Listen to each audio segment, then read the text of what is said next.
selamat sore Sobat Milenial and Gen Z, bertemu kembali di program POV Times di mana kita akan membahas isu yang sedang ramai diperbincangkan dari sudut pandang editorial IDN Times bersama pemimpin redaksi Mbak Uni Lubis. Selamat sore Mbak Uni. Sore Gilang, sore juga teman-teman Sobat Milenial and Gen Z.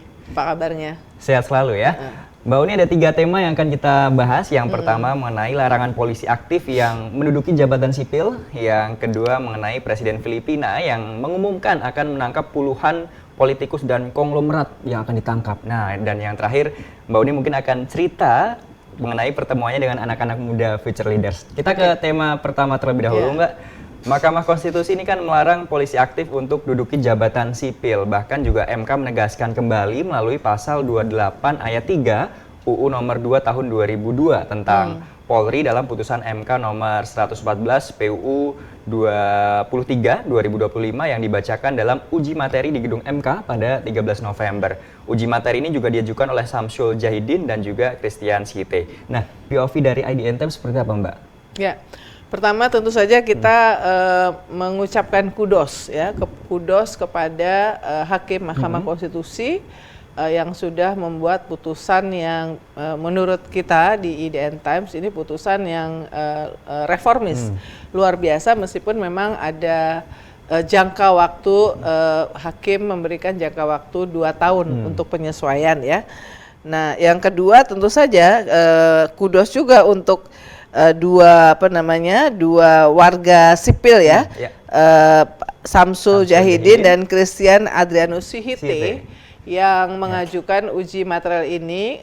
Kita mesti wawancara tuh teman-teman IDN Times ya, mengapa mereka mengajukan ini. Apakah memang karena merasa sudah lelah, sudah menganggap bahwa cara jalan ini adalah jalan yang terbaik, karena apapun putusannya itu akan memiliki putusan yang mengikat dan tetap, dan kemudian ada semacam harapan terhadap Mahkamah Konstitusi dari putusan-putusan yang sebelumnya ya, yang juga dianggap sesuai dengan harapan publik, termasuk yang soal wakil menteri juga tidak boleh rangkap jabatan lagi.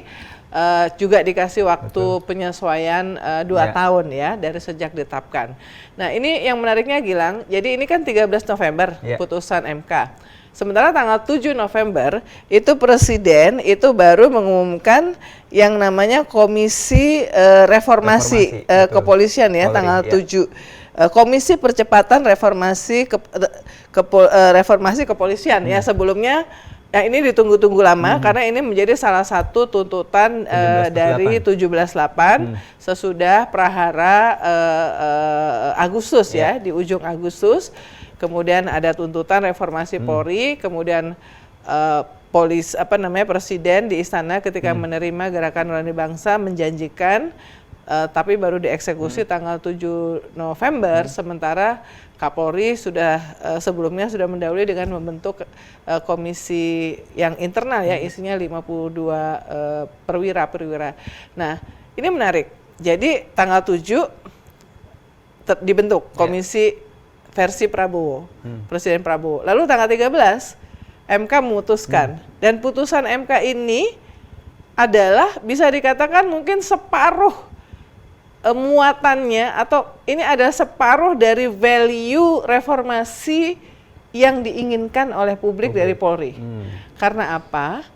Karena sebetulnya ketika kemarin publik juga mempertanyakan dan menggugat soal posisi-posisi yang diduduki oleh militer TNI pada saat pembahasan rancangan undang-undang TNI ya, mana yang boleh diduduki oleh militer aktif, mana yang tidak boleh, itu rame. Pada saat itu sebenarnya juga sudah ada suara loh.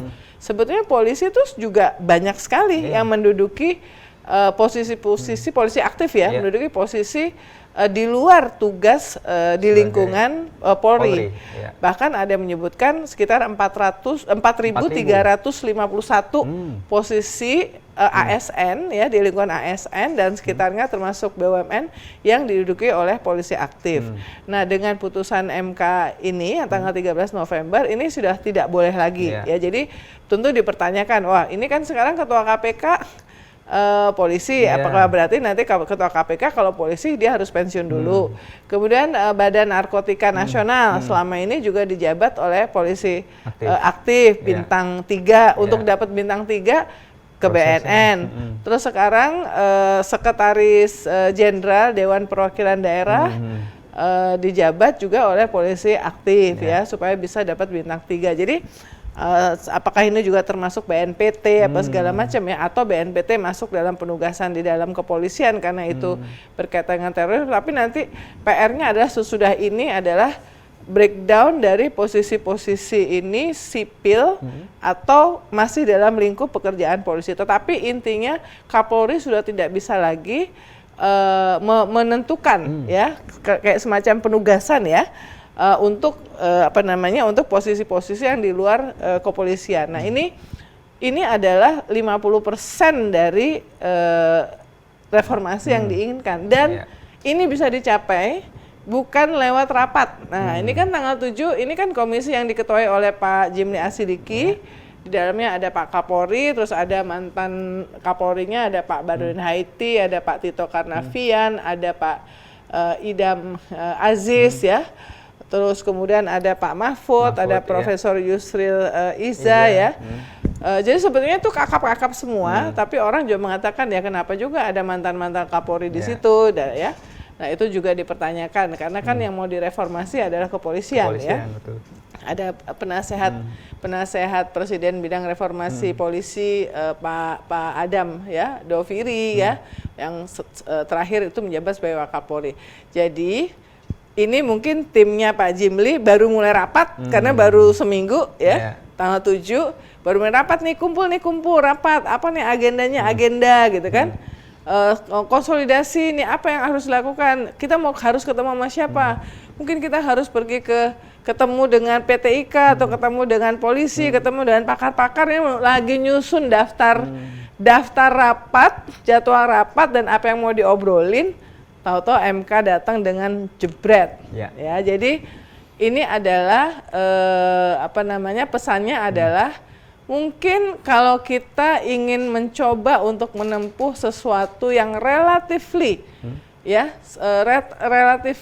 sepi dari kepentingan politik, tarik menarik dalam komisi itu, semakin banyak warga bisa mengajukan judicial review kepada Mahkamah Konstitusi, mumpung hakim Mahkamah Konstitusinya sekarang lagi membuat putusan-putusan yang tentu merujuk kepada konstitusi ya, karena itu tugasnya dan itu sesuai dengan harapan rakyat banyak. Jadi kita menyambut baik dan mestinya komisinya Pak Jimli ini menjadikan apa yang menjadi putusan MK ini sebagai prioritas pertamanya, mengidentifikasi yang 4.351 itu ada di mana saja dan sudah langsung proses transisi menuju 2 tahun untuk supaya itu tidak lagi bagaimana caranya, apakah dia yang harus pensiun ditawarin,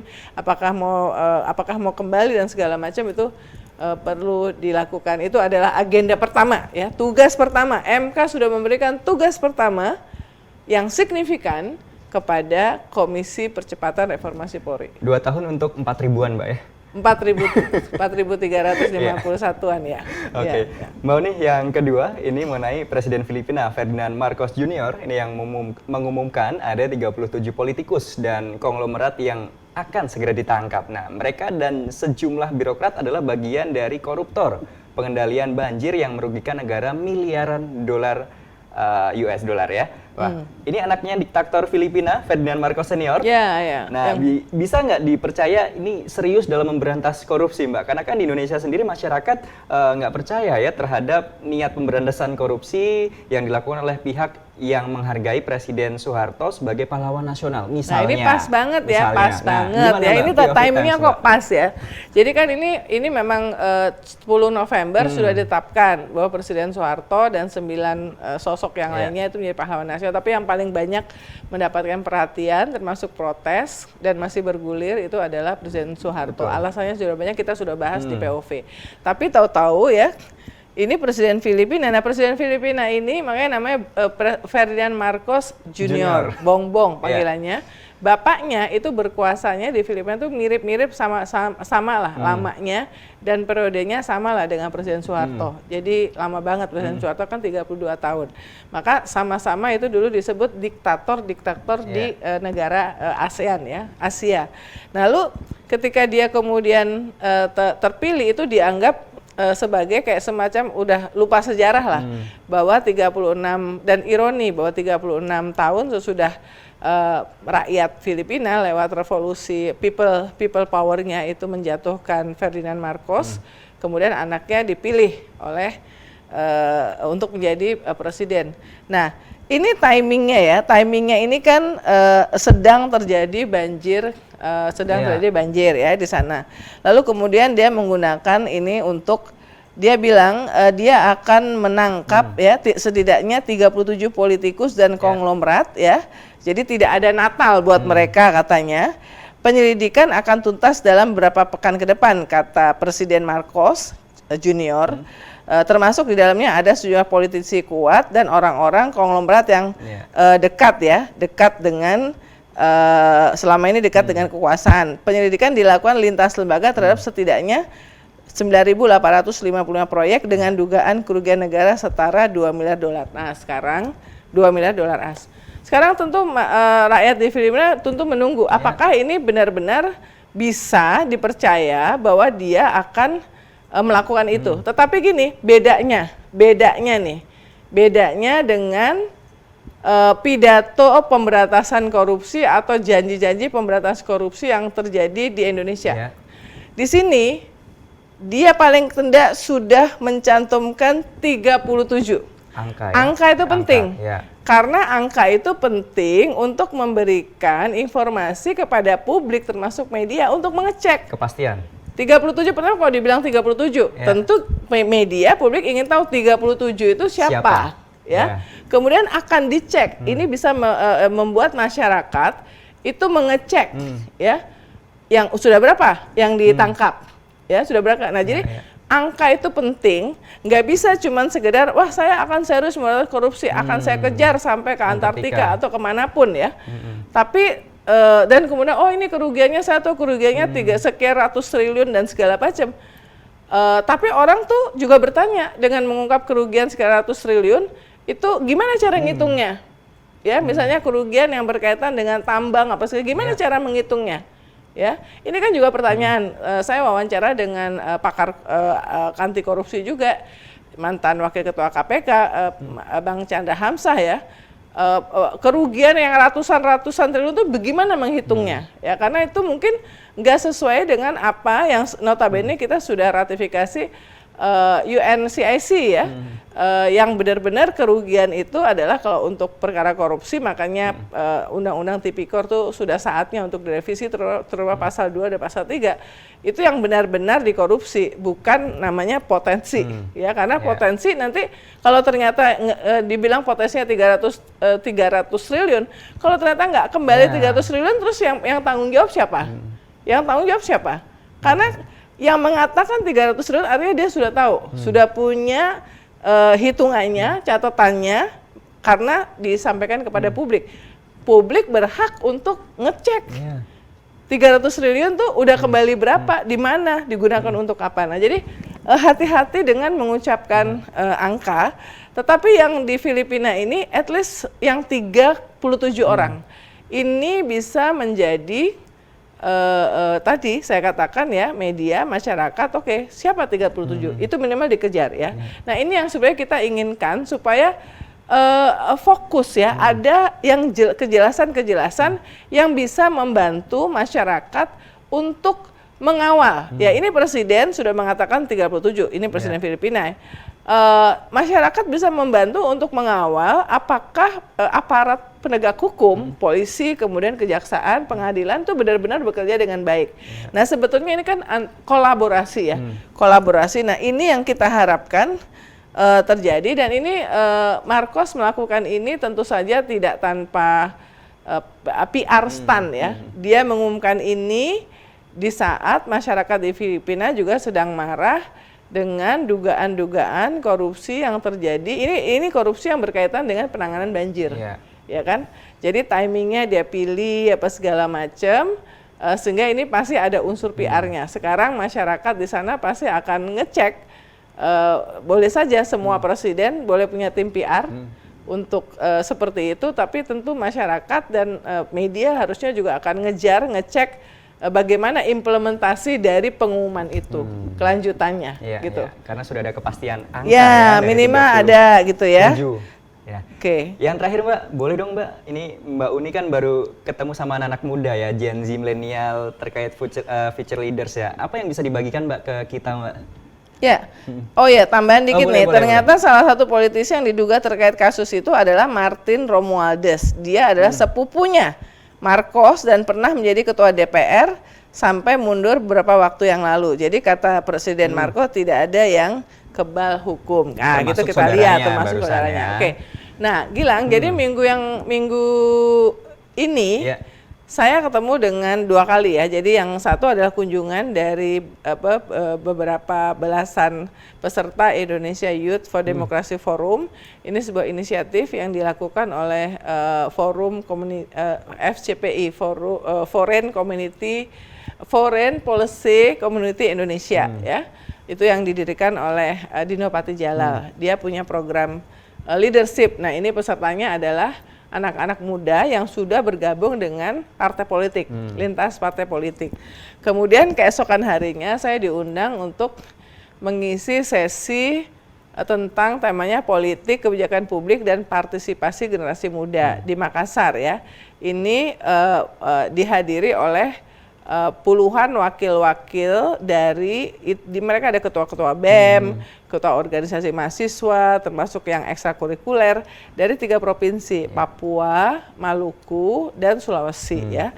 Nah, tapi dari keduanya ini saya melihat ada kesamaan ya. Mereka tuh melihat bahwa yang belum masuk politik ya, yang di Makassar melihat bahwa politik adalah sesuatu yang kotor, karena mereka melihat orang masuk politik kemudian korupsi atau berselingkuh dengan proses pembuatan regulasi undang-undang yang tidak melibatkan publik secara bermakna, tidak ada meaningful participation. Mereka hanya peduli kepada yang memberikan suara 5 tahun sekali. Ketika sudah lolos ke DPR atau DPRD, tidak peduli, susah diakses apa segala macam. Dan dalam konteks mahasiswa itu yang ketika mereka tidak bisa mengakses DPR, tidak bisa menyampaikan aspirasinya, malah gedung DPR itu ditutup apa segala macam. Di situ kemudian membuat mereka akhirnya ya harus melakukan aksi di jalanan ya, protes. Nah, tapi buat anak-anak muda yang sudah bergabung dengan partai politik, mereka juga merasa bahwa kalau sebelumnya misalnya ada Curcol ya, dia adalah pimpinan mahasiswa. Pada saat dia pimpinan mahasiswa, dia nge-share pendapat-pendapatnya, pikiran-pikirannya di media sosial, itu mendapatkan masukan yang positif, respon positif. Tapi begitu ketahuan bahwa dia sudah bergabung dengan partai politik, itu masukan inputnya atau komennya itu jadi negatif. Karena ada bias terhadap partai politik ya. Jadi membuat mereka itu kemudian ragu-ragu atau kemudian merasa wah udah nggak main media sosial lagi apa segala macam. Nah, ini jadi satu politik itu buat teman-teman yang muda dan mungkin masyarakat juga itu dianggap sesuatu yang kotor karena mereka melihat. Nah, ini tantangan ya, tantangan bagi partai politik, karena partai politik ini kan harusnya peduli terhadap kaderisasi ya, kaderisasi dari anggota dan kaderisasi dari pemilihnya. Karena sekarang misalnya Gen Z ada 70 jutaan ya, pasti setiap kali Gen Z itu adalah first voter dan kita di NTM selalu concern ya sama mereka, makanya kita punya sebelumnya milenial memilih, sekarang kemarin ini 2024 Gen Z memilih. Ini adalah tantangan bagaimana partai politik itu berperan untuk membuktikan bahwa masuk politik itu bukan sesuatu yang kotor, politik itu bukan monster, politik itu harusnya menjadi tempat di mana terjadi perumusan kebijakan publik yang benar-benar berpihak kepada publik. Nah ini yang saya tangkap ya, saya tangkap ya tentu saya berharap bahwa mereka semangat ya, persisten, tidak gampang menyerah ya, dan saya salut sama yang berani dari usia muda untuk masuk politik juga, dan tentu memberikan semangat kepada teman-teman yang masih mahasiswa dan udah pimpinan ini untuk melengkapi kepeduliannya untuk mengekspresikan protes, membawakan suara dari masyarakat kepada elit dan segala macam, melengkapinya dengan data ya, sehingga mereka bisa mengawal proses pembuatan kebijakan publik juga dengan memberikan data-data, karena sekarang data itu bisa diperoleh ya, dimana kayak misalnya contoh kita bahas bahwa ternyata data dari Kemenaker mengatakan bahwa pengangguran itu 7, sekian juta dan sekian persennya itu adalah lulusan sarjana gitu ya, kita udah bahas juga ya. Itu kan ketika mereka berdialog dengan pembuat kebijakan di DPR atau DPRD dengan data seperti itu sulit untuk dibantah ya, sulit untuk dibantah misalnya. Nah ini yang kemarin kita bahas. Jadi kita tuh selalu senang dengan inisiatif-inisiatif pihak-pihak yang peduli terhadap peningkatan kapasitas dari teman-teman anak-anak muda ini. Seru Mbak ya kalau ketemu sama teman-teman kita siap berkolaborasi, milenial Mbak ya. Iya. Oke Mbak Uni, terima kasih banyak untuk episode kali ini. Kita Ya. bertemu kembali di episode POV Times selanjutnya. Jangan lupa untuk dibaca informasi selengkapnya Mbak ya di IDN Times. Saya Gilang Pandu dan Mbak Uni Lubis pamit undur diri. Terima kasih, salam sehat selalu.